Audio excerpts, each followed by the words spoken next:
Hermann Rauschning's importance to the later mythology of Hitler's demonic possession is evident from a few sample quotations.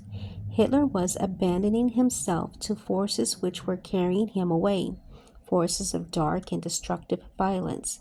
He imagined that he still had freedom of choice, but he had long been in bondage to a magic which might well have been described, not only in metaphor but in literal fact, as that of evil spirits. This satanic compact is linked to the blasphemous Nazi ambition of breeding an Aryan Superman. In a chapter entitled The Human Solstice, Rauschning reports Hitler's musings on the magical evolution of a higher human species, the opening of the cyclopean eye as an organ of supernatural perception and other occult powers. Man is God in the making. Those who see in National Socialism nothing more than a political movement know scarcely anything of it. It is more even than a religion. It is the will to create mankind anew. Hitler adds triumphantly, "The new man is among us. He is here. I will tell you a secret.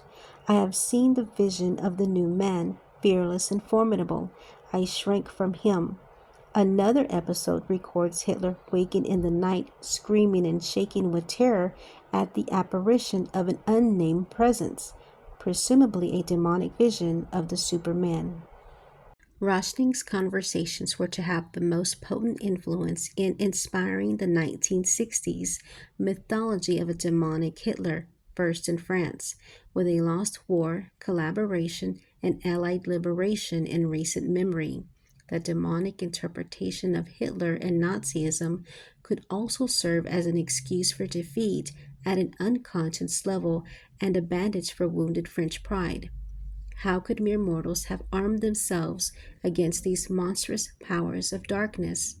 In support of their thesis of Hitler's awesome plans for a mutation of the human race, Pauwels and Bergier quoted extensively from Hermann Rauschning, Hitler's pronouncements about magical consciousness, the fearsome new man, the cyclical development of humanity, the end of its solar period, and the dawn of a new race, and nothing less than a planetary crisis.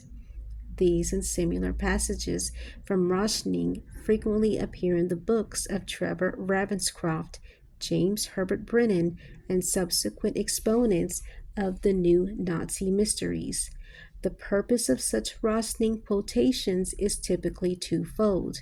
On the one hand, to demonstrate Hitler's surrender to evil powers, on the other, to suggest a Nazi satanic compact to achieve a magical transformation of consciousness and even the physical nature of life on Earth, the inauguration of a new eon.